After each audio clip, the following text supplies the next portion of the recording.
James is talking about a forgotten kingdom. He's been talking about that one for a while.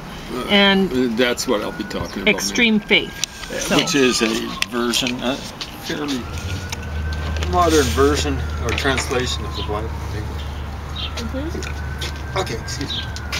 Alright, so go ahead. Nope, you don't have any. Nope, it's all yours. So yeah, where we left off last time was I was talking about the world's leading, or maybe misleading, dendrochronologist, Michael Bailey. He made some great advances. He didn't really publish this stuff until after we retired because he knew it would be highly controversial and might get him fired. But he made some mistakes. To make a mistake is to make a beginning. It's a huge beginning because what he was looking at is tree rings. Worked out at Belfast, I believe, probably something like Queen's University. Pretty sure it's Belfast. I can't imagine the big university in Dublin called Queen's University. It would be way too British. I think it's called Trinity in Dublin, the big one there. At any rate, so I got hold of Michael Bailey's book, where he was talking about, this is around, the book was around 2000. I got access to it around that time. And he was saying the world had he's figuring it was a comet or a meteorite hitting the world, and he opts for comet. In about I think it's 534 AD, and the world's trees essentially stopped growing. You can tell from the tree rings. You know, the rings get microscopic, kind of like around the world, he claims. Definitely found it in his chronology for Belfast for 5 years, 534 to maybe 538, 539. Wow, that's pretty serious. And the historians that I've run across that have run across that will say something like, yeah, we find records from where they're keeping records, most places in the world that they have writing, but where they kept records where they had bad harvests. It'd be fallout from the comet impact. Bad harvests for that period of time. So it's, of course, you know, the world's trees don't grow. You don't have trouble growing crops. It's just that way. And you know, reported like a whole year. One source was something like a whole year of red sun, not sunsets. Red sun. There was so much gunk in the atmosphere. But that was kind of the least of what he had to report, because he reported for 1650 BC. There was another period, but he dated 1650 BC. There was another period that lasted 5 years, where the world's trees didn't grow. According to him, world trees, and he found it in his own Dublin chronology, 1650. And then he said there was one that lasted, he dated it 2350 BC, and it lasted for 8 years. Now, that's getting serious. That's getting pretty serious. And then he dated one to 1150 BC. I got that one right, but it was only inadvertent. 1150 BC. And he said that one lasted 18 years. Can you imagine praying to your various gods or your individual god, and he didn't answer your prayers for 18 years? Would you start looking for other gods? If you were of that kind of bent, would you kind of give up on the gods? There's one culture group that did. Kind of gave up on the gods and turned to philosophy. So when I saw this, I was kind of appalled, because you see, the dates I got for, I wasn't terribly interested in 534 AD, because the chronology is pretty good in the places that had chronologies back then. Yeah. You know, it's just maybe 36 years before Muhammad was born, 570 AD, so on and so forth. You know, the Roman Empire had come and gone, the Western Roman Empire. But you know, the dates I come up with, going from the earliest to the most recent, were 1850 approximately. approximately 1150, so that agreed with him. But you see, I came up with one later, approximately 650. And then I went, wow, you know, like for the 1150 and especially for the 1850, I was kind of doing some dead reckoning. I didn't have good chronology going back that far. I went with the Assyrian chronology, and then before it, the Sumerian king list, the Babylonian chronology. And what I did was I didn't accept what the Assyriologists have done, which is like what you got with the Assyrian chronology is something that's basically, even though it's a little bit elastic before 911 BC, it is a fixed chronology. It's fixed to the present time. It's fixed to based on a couple of Babylonian solar eclipses, maybe around 600 BC, and then an reported Assyrian solar eclipse that's dated to 763 BC. So putting those all together, you know, the Assyrian chronology, which it's called the eponym canon. You know, it reports in the eponym. There's not much in the eponym canon, but it does report for 763 BC a solar eclipse, or what we know is 763 BC, and then it's hooked in with a chronology goes back. Once you fix the 763 BC to 911 BC, what's that, 150 years before? Something like that. So that's awesome. And then, but you see what I was saying about fixed and floating chronologies is if you ran across a floating chronology, and with respect to a fixed chronology, you would expect either to be an overlap or a gap. What are the chances that they just meet up in the middle?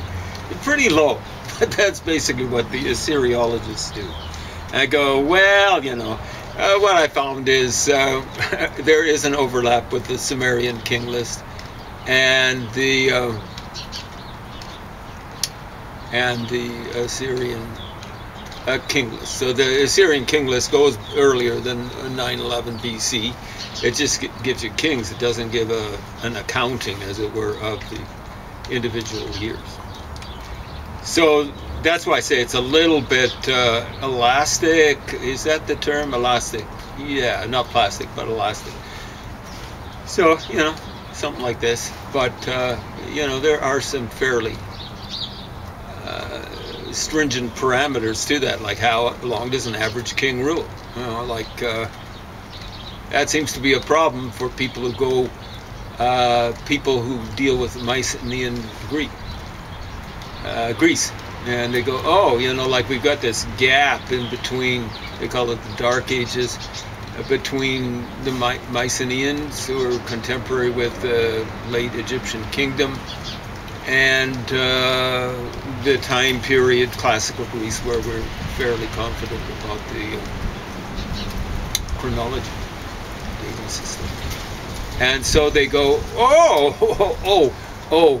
yeah, the average king ruled then 30 years, because that's a generation. And yeah, we're a little uncomfortable. How about if we go for 40 years?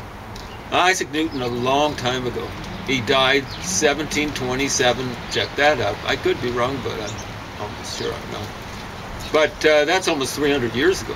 That's like 297 years ago. So he figured it out 95 years before Egyptian hieroglyphs were deciphered. I believe that was 1822. If you figure it out, it'll be something like 95 years before. And he said there's 400 too many years in Egyptian chronology.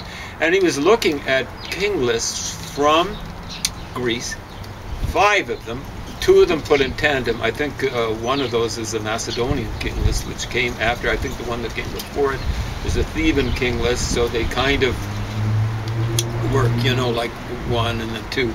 And then 3 independent king lists, 2 of them actually from Sparta. The Spartans like to have 2 kings at the same time. Fascinating. And he says there's just not enough beef there. He's going, where's the beef? You know, like 200 more years before, maybe 250 years before they were using that ad campaign in the 80s. Where's the beef? Got a little old lady saying, where's the beef? There's just not enough kings. He said, how long does an average king rule? He took a sample, it was a fairly small sample, of, a fairly long king list. Unfortunately included the king list for Judah and Israel. And those are a little bit inflated from what we can tell. And that would have brought it down a little bit. I myself, when I started doing this research about 1992, yeah, that's more than a generation ago. Almost this time of year, I think it was February the 2nd. I was going, how long does I didn't know about this work that Isaac Newton had done. How long does an average king rule? And I said, I think it's about 15. At first I was going, I think it's a generation. And then I started thinking about it a little bit more maturely. And I said, it's, for one thing, back up until recently, like 100 years ago, people didn't live nearly as long as they do now. And some would, but on average they wouldn't. And kings die in office.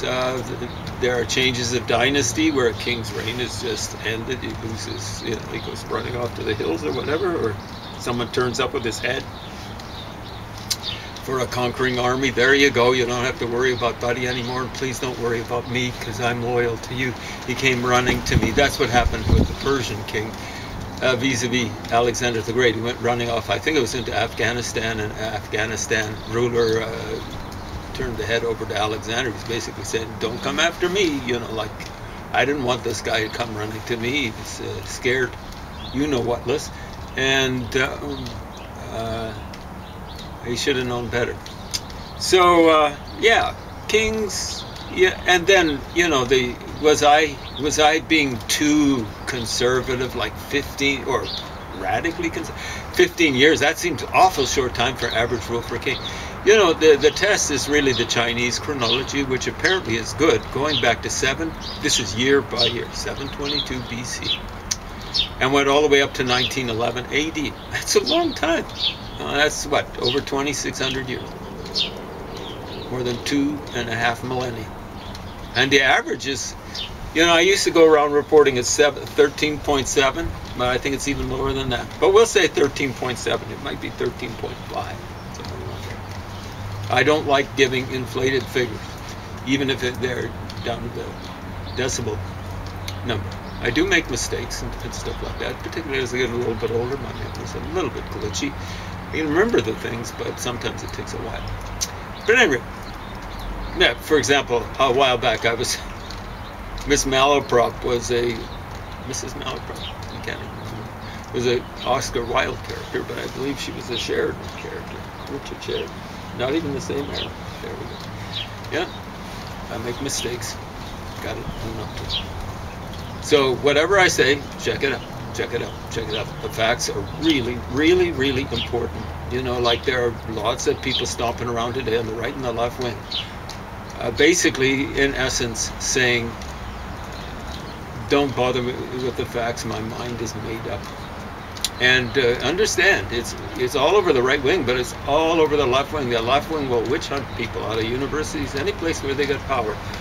I'm not talking about all left-wingers. There's some that are sensible like me, but and Pauline. But most nowadays, they just gleefully looking around for someone to witch hunt that they've got power over. Jordan Peterson and folks like that. I think he departed. Was it the University of Toronto? But most folks like that, they just shrug. Like they're right-wingers. You can't touch me, all they did was they made a media idol out of Jordan Peterson, the witch hunting lefties, and they're the majority. Make no mistake about it. Anyway, so 15 years, and that might be slightly inflated. Depends on the tradition. If you look at the so-called rulers, they're not really kings. They were kind of like fake. Democrats, at least initially, the imperators or emperors of.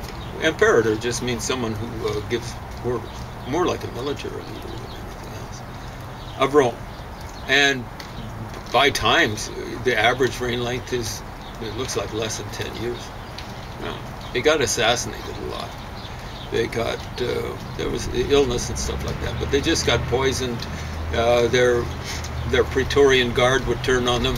That's kind of like their SS, Schutzstaffel, for Hitler, you know, the people who are kind of like the bodyguards. And they'd, for a price or whatever, whack someone, or they'd lose a battle and get killed in battle, so on and so forth. There were a lot of rebellions, you know. Some guy off in the Eastern Roman Empire said, but you know, like that guy wasn't legitimate. You know, he was the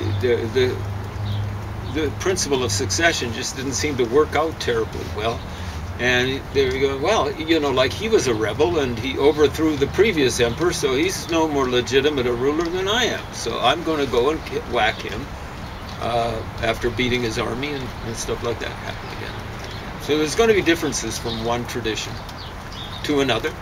But, you know, that the period between the end of the Mycenaean era, the end of the late Bronze, as they call it, at the end of the late kingdom in Egypt, and down to the classical era, I don't think it would strike anyone as being terribly stable. Oh yeah, the average reign length's got to be around 30 years, not even 20. Okay. Anyway, Isaac Newton came up with a slightly inflated. You see, like if he's giving 20 years to each king, it's going to be each of these fingers is going to be too fat, right? So you're going to end up with more chronology than you really should have. So if you scrunch it down, the problem is even more. Your chronologies, the chronology or the real chronology will be that much lower. And carbon-14 readings indicate the gap in Egyptian chronology is pretty well like 480 years, almost 500, way more than what Isaac Newton said. But hey, you know, he didn't have the sources that I've got now, particularly carbon-14 reading, but he didn't have access to the Assyrian annals. And the Assyrian annals, you can date Egyptian stuff. You know, they've got a high, low, and a medium chronology, and they're all ultra high. They're irresponsibly, drunkenly, shall we say, high, even their low chronology. But you'll find guys, you know, like they're kind of like ghost figures. They're repetitions of things that happened before. How could that happen? Like the Assyrians in I believe it's 12 BC, are fighting a bunch of Greeks, led by a guy they call variously Yamani, which just means Ionian, which is an Eastern Greek, and I think it's Yatnana. And I don't know what that means. It might just be a designation for Cyprus. Maybe he came from Cyprus, maybe it's a personal name. Anyway, they beat him on the Gaza Strip, and he goes running off through Egypt to the Ethiopians in Sudan. And again, it was like the guy turned the head of the Persian king over to Alexander the Great many years later, centuries later. The so-called Ethiopians, that's what the Greeks called it, but really Sudanese, Cushites, I think they're called by the Assyrians and also by the Egyptians, Cushites. Sent this dude off to Assyria, and believe me, the Assyrians would have known how to handle this guy in the worst possible way. They'd set an example, meanwhile having lots and lots of fun. You know, like what the Romans did to Jesus before they crucified him and while they crucified him would probably be nothing by comparison with what the Assyrians did to Yamani, the guy they called Yamani, the Ioni. But what that is, see, it involves Egypt. And what it is Ramses III's, what is it, his 8th year. He had 3 big battles. 5th year with a bunch of Libyans, and the 11th is the 11th year with a bunch of Libyans, and in the 8th year in between he's fighting a bunch of Greeks. Now he's taking all the credit for beating these Greeks, but the senior partners in this battle were actually the so-called Libyans, but they weren't Libyans. They had Assyrian names. They had Babylonian names, Mesopotamian names. But they weren't just Mesopotamian, they were Assyrian. They weren't just Assyrian, they were Assyrian royal names. In the case of one of them, two of them actually, they shared the same name. Shoshek is actually Ish-She-Ak, and it basically means something like governor. And it's, oh, what's that, a governor? That's not a king. Yeah. That's a title that Assyrian kings used on themselves. Okay? It was fairly standard. You know, they'd say, I am so-and-so, I'm great, ruler of the four quarters. The governor, there we go, Ish-She-Ak. And what the Egyptians did is they put a vowel in between the two SHs, Ish-She-Ak.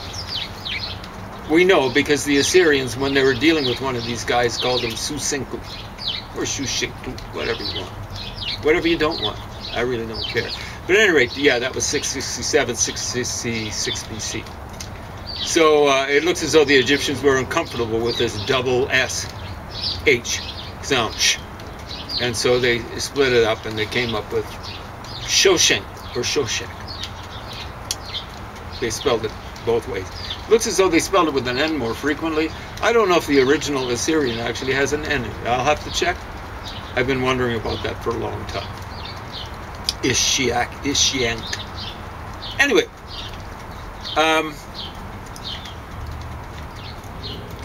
so we've got these periods with going back to Michael Bailey, 2350, 1650, 1150, and then all of a sudden I got feeling good. It was like, is it a Shakespeare? Is it Hamlet who says, "Oh, my prophetic soul"? But my soul ain't prophetic. It's pretty prosaic, really. I just do my homework. Because if you see, if you take 1650 away from 2350, that's the first disaster, cometary, as Michael Bailey believes it to be. And the second one, that's 700 years. What do I have? 1850, 1150. Ooh, what's the difference? 50s cancel. 18 minus 11 is 7. 700 years. And, you know, I was kind of like doing dead reckoning.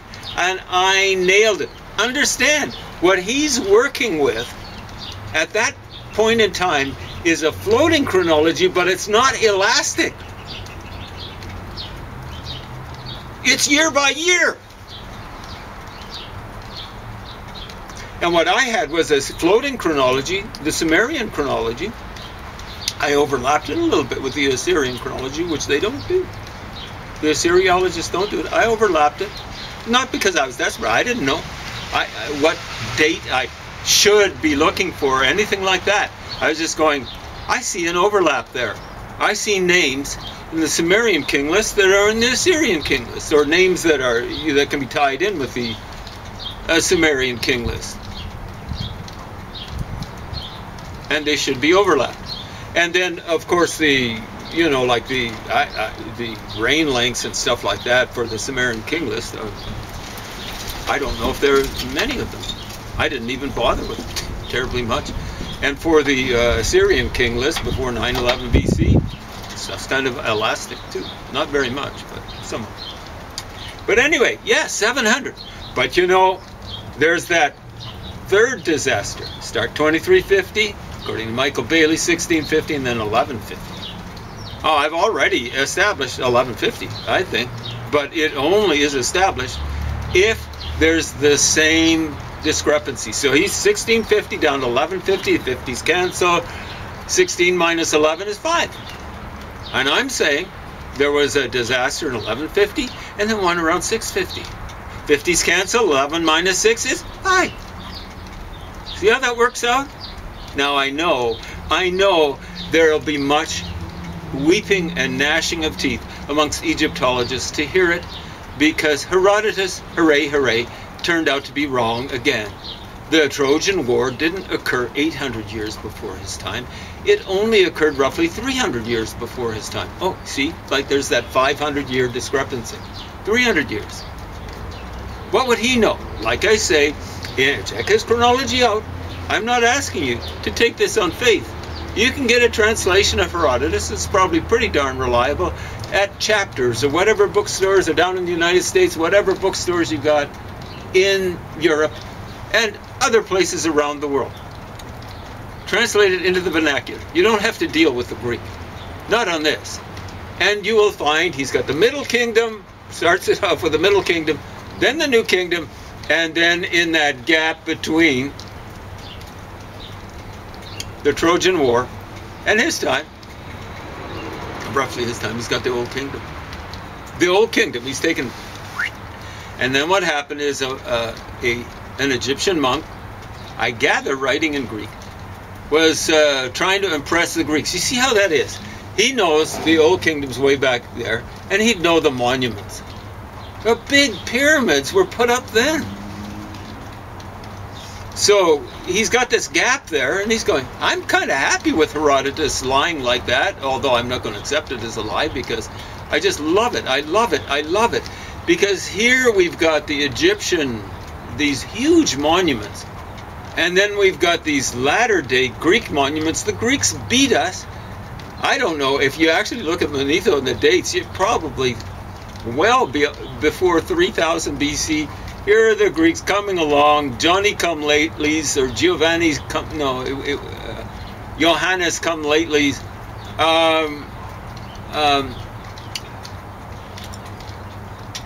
500 BC. That's over 2,500 years difference. Wow, we got beaten by the Greeks, but we are superior civilization. You see why he chucked that stuff in there? And you will find, like, there's hardly a stick of material for the 21st dynasty, what they number the 21st dynasty, based on him.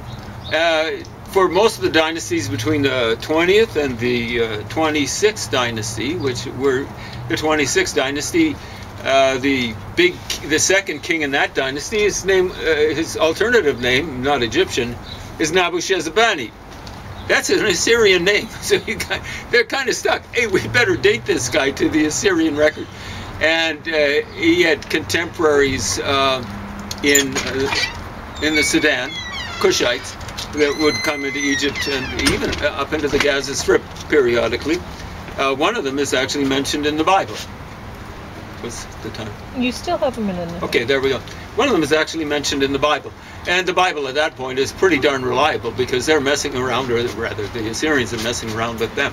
So they're stuck with the 26th dynasty. The 25th dynasty is the Ethiopian one. But all of them ruled at the same time.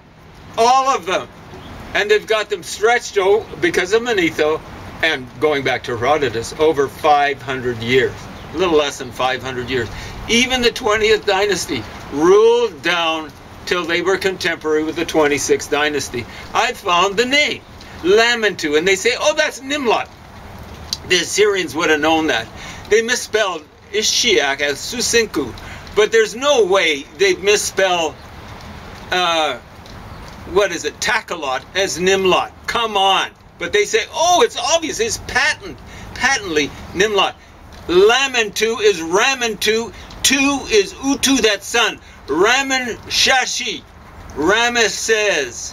Now he's ruling in the middle part of Egypt, not in Thebes, but there you go. That's in 667, 666 BC. Have fun with that, Egyptologists.